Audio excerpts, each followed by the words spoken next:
Hello guys, today we will discuss about verb और इसके कुछ और लास्ट टाइप्स। आज ये हमारा टॉपिक वर्ब का जो है वो ख़त्म हो जाएगा, कंसेप्ट पूरा क्लियर हो जाएगा। और प्लीज़ उससे पहले subscribe the channel and press the bell icon for more updates. मैंने लिंक में आपको 2 वीडियोस दे रखे हैं जो ऑलरेडी वर्ब के बारे में ही है। वर्ब के कंसेप्ट को हमने 2 वीडियोस पहले बना रखे हैं। प्लीज़ लिंक जो नीचे डिस्क्रिप्शन में दिया है उससे आप उन वीडियोस को ज़रूर देखिए, क्योंकि अगर आप वो वीडियोस देखेंगे तो ही आपको ये आज का वीडियो समझ आएगा और वर्ब के बारे में आप वो क्लियर कर पाओगे, क्योंकि उसमें हमने कुछ इम्पॉर्टेंट टर्म्स डिस्कस करी हुई हैं। तो आइए गाइस, ज़्यादा देर ना करते हुए आज हम फिर कुछ नया पढ़ते हैं। आज हम सबसे पहले पढ़ेंगे हेल्पिंग वर्ब और लिंकिंग वर्ब का मेन डिफरेंस। सबसे पहले हेल्पिंग वर्ब क्या होती है और लिंकिंग वर्ब क्या होती है, इसके बारे में जो हमने पहले पढ़ा था, आज हम डिफरेंस पढ़ रहे हैं। Linking verb are the main verbs in sentences. Linking verb main verb होती हैं सेंटेंसेस में। जैसे द बॉक्स स्मेल्स फनी, तो द बॉक्स क्या हो गया, हमारा सब्जेक्ट हो गया, स्मेल्स हो गई हमारी मेन वर्ब और फनी हो गया रेस्ट ऑफ द सेंटेंस यानी कि ऑब्जेक्ट। और मेन वर्ब क्या होगी हमारी, स्मेल्स, क्योंकि इसमें कोई और चीज़ ही नहीं लगी, एक सब्जेक्ट लगा, एक वर्ब लगी और एक ऑब्जेक्ट लगा है। अब नेक्स्ट दूसरी तरफ क्या कह रहे हैं, helping verb are not the main verbs in the sentences. Helping verb to help the verb, ये नाम से क्लियर हो जाता है कि जो हेल्प करती है वर्ब की, किस वर्ब की, मेन वर्ब की। तो ये क्या होगी, ये मेन नहीं हुई, ये मेन वर्ब की हेल्प करती है, ठीक है, ये मेन नहीं होती। जैसे I am going to school, I am क्या है, ये एक हेल्पिंग वर्ब है, लेकिन गोइंग क्या है, एक मेन वर्ब है, क्योंकि गो वेंट गोन जो है वो चेंज होती है उससे, ठीक है। अब नेक्स्ट है linking verbs are followed by the subject complements. अब सब्जेक्ट कॉम्प्लीमेंट्स क्या होते हैं, जैसे द बॉक्स स्मेल्स फनी, तो द बॉक्स जो हो गया हमारा वो हो गया हमारा सब्जेक्ट, स्मेल्स क्या हो गया हमारी लिंकिंग वर्ब और फनी क्या हो गया हमारा सब्जेक्ट कॉम्प्लीमेंट्स। तो ये कहता है कि जो सब्जेक्ट कॉम्प्लीमेंट होता है उससे पहले लगती है ये लिंकिंग वर्ब, ठीक है। Helping verbs are often followed by the principal verb.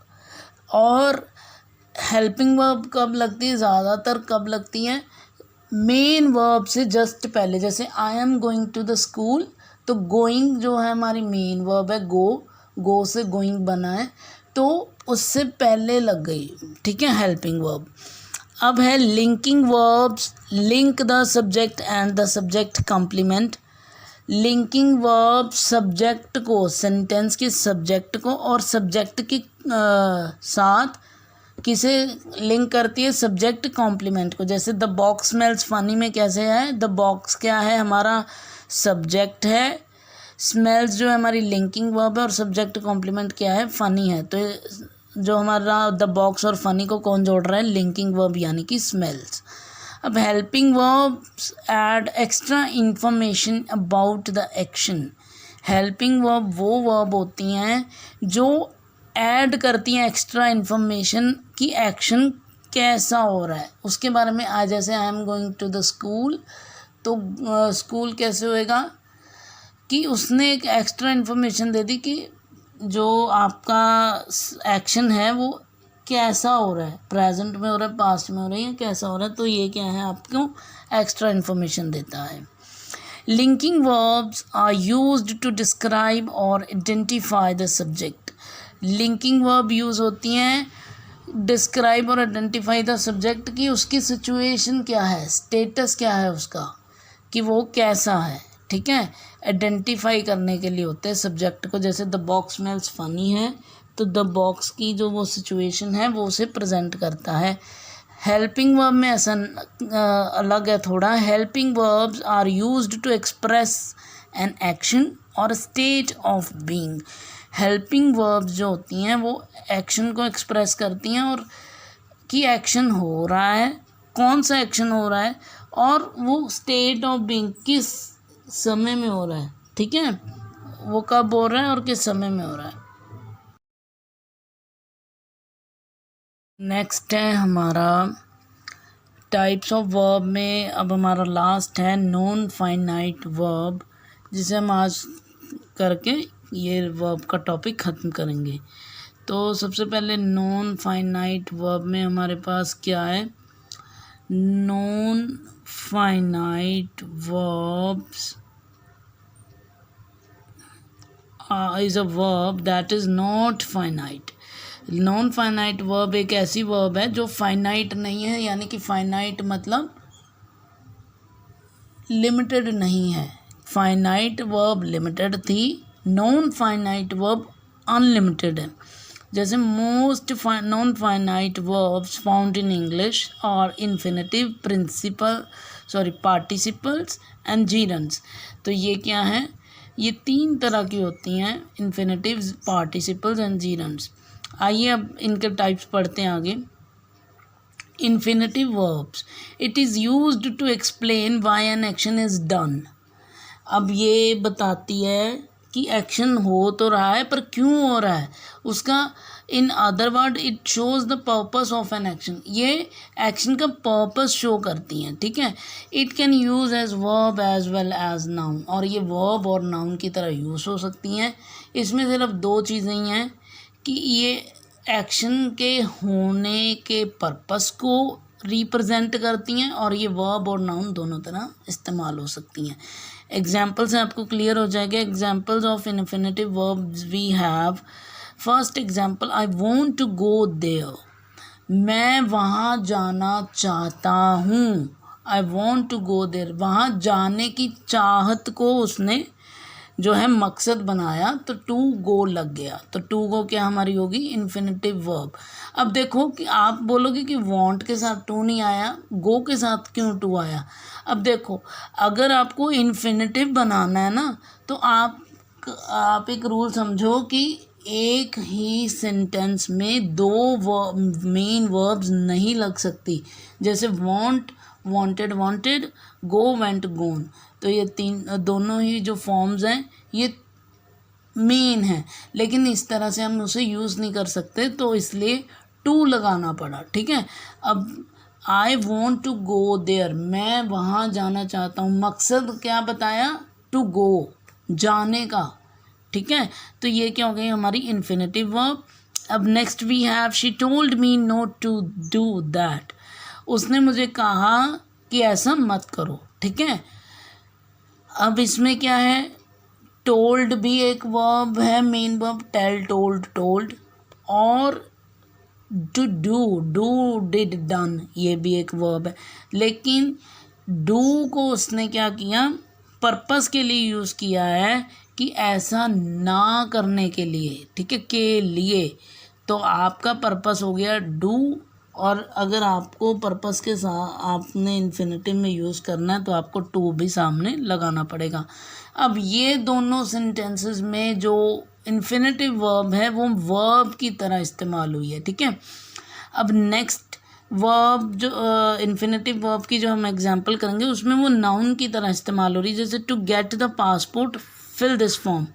Fill this form, fill करना क्या हो गया हमारा, ये हो गया हमारा वर्ब। और to get the passport, to get क्या हो गया हमारा, है, तो ये इन्फिनेटिव वर्ब कैसा वर्ब है, जो नाउन की तरह यूज़ हो रहा है सेंटेंस में, ठीक है।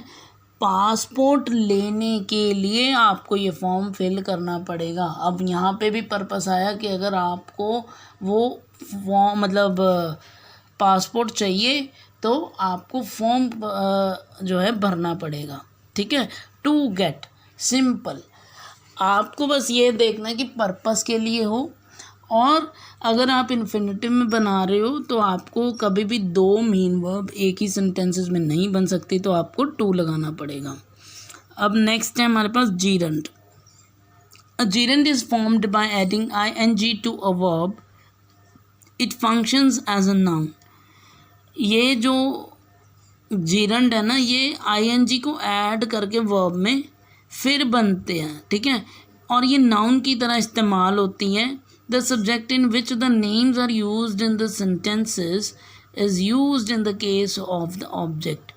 कई बार ये जो होती हैं ये सब the subject in which the names are used in sentences is used in the case of object. कई बार ये सब्जेक्ट में भी यूज़ होती हैं और कई बार ऑब्जेक्ट में भी यूज़ होती हैं। The जीरेंड is commonly used after quite a few different verbs. कई बार ये अलग अलग वर्ब्स के बाद भी जो है यूज़ होती हैं। जैसे एग्जाम्पल्स में आपको क्लियर हो जाएगा, जैसे I like photographing nature. Like जो है हमारी वर्ब है, अब इसके बाद हमने एक लगाई फोटोग्राफ, ठीक है, फोटोग्राफिंग। तो फोटोग्राफिंग क्या होगी, ING लग गया तो ये जीरंड हो गया, ठीक है। अब ये जो है वर्ब के बाद आ गई, ठीक है, कई केसेस में ऐसा होता है। अब next we have my cat's favourite activity is sleeping. अब ये नहीं आएगा my favourite cat activity is sleep, sleeping, क्योंकि स्लीपिंग क्या होता है, सोना। सोना मेरी मतलब कैट की फेवरेट एक्टिविटी क्या है, सोना। Swimming is my favourite spot. Swimming क्या है, एक नाउन है इसमें अभी, तो ये मतलब सब्जेक्ट है, सॉरी। तो swimming is my favourite spot. Swim करना, तैरना मेरा फेवरेट स्पॉट है। अब ये भी क्या है, ING लगा दिया तो ये क्या हो गया, जीरंड बन गया।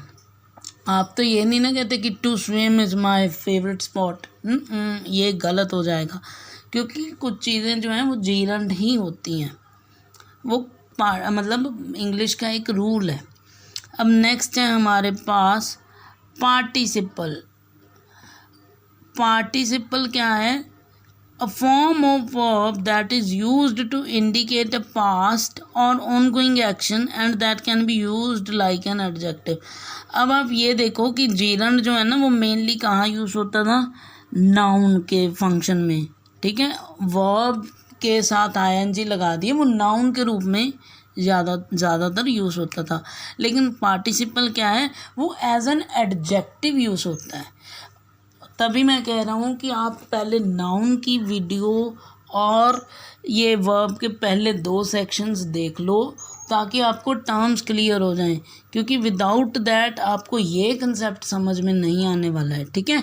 तो अब आप ये देखो कि पार्टिसिपल में क्या होगा, जब ए फॉर्म ऑफ वर्ब जो इंडिकेट करेगी पास्ट या ऑनगोइंग एक्शन को और एडजेक्टिव की तरह यूज़ होएगी, लेकिन जीरंड में वो एक नाउन की तरह यूज़ होएगी, ठीक है। अब इसमें एग्जाम्पल में हमारे पास 2 तरह के पार्टिसिपल होते हैं, प्रेजेंट पार्टिसिपल और पास्ट पार्टिसिपल। अब ये देखो प्रेजेंट पार्टिसिपल क्या है, I saw a sleeping dog on the way, ठीक है। डॉग तो है लेकिन वो कैसा डॉग है, स्लीपिंग डॉग है, सो रहा है। I saw a sleeping dog on the way, मैंने एक सोते हुए कुत्ते को देखा। सोते हुए, आप ये याद रखो, सोते हुए, तो ये क्या होगी हमारा प्रेजेंट पार्टिसिपल, क्योंकि एडजेक्टिव है कि कुत्ता तो था पर वो कैसा कुत्ता था, सोया हुआ कुत्ता था, ठीक है। I don't want to waste time watching TV। अब I don't want to waste time, अब इसमें क्या हो गया, 3 फॉर्म लग गई, वॉन्ट, वेस्ट, वॉच, ठीक है। अब पहले वाले में तो उन्होंने क्या कहा कि waste time, to watch TV तो बिल्कुल नहीं हो सकता, क्योंकि टू ऑलरेडी वेस्ट में से पहले लग गया है। वॉचिंग TV, ठीक है, तो वॉचिंग TV यानी कि क्या है, वॉचिंग जो है वो एडजेक्टिव है, ठीक है। तो अब ये क्या हो गया हमारे प्रेजेंट पार्टिसिपल। अब पास्ट पार्टिसिपल जो काम ऑलरेडी हो चुका है लेकिन वो एज एन एडजेक्टिव आपको बता रहा है, जैसे पेंटेड विंडो, विंडो तो है लेकिन कैसा विंडो है, वो पेंटेड है, तो वो उसकी एडजेक्टिव क्या है, उसका मतलब क्वालिटी है, उसकी विशेषता है ये विंडो की। तो ये पेंटेड क्या हो गया हमारा पास्ट पार्टिसिपल। ब्रोकन वास, तो ये क्या हो गया हमारा, ब्रोकन भी क्या हो गया पास्ट पार्टिसिपल की वास तो है, लेकिन कैसा वास है, ब्रोकन है। डिस्ट्रॉयड बिल्डिंग, बिल्डिंग तो है लेकिन वो डिस्ट्रॉयड बिल्डिंग है, ठीक है। तो ये दो तरह के होते हैं, जब कोई भी verb as an adjective use हो रही हो और जो पास्ट या ऑनगोइंग एक्शन को बताए वो पार्टिसिपल है, और अगर वही नाउन की तरह इस्तेमाल हो रही हो और उसमें आईएनजी का एडिशन हो तो वो जीरंड होती है। बस दैट इज़ अ सिंपल। अब आगे जो है आगे हम एडजेक्टिव्स पढ़ेंगे, लेकिन प्लीज़ उससे पहले लाइक द वीडियो अगर आपको ये वीडियो पसंद आया, और अगर आपको कोई भी अभी भी कन्फ्यूजन है तो you can ask me in the comment section, और please like the video and subscribe the channel for more updates. Thank you.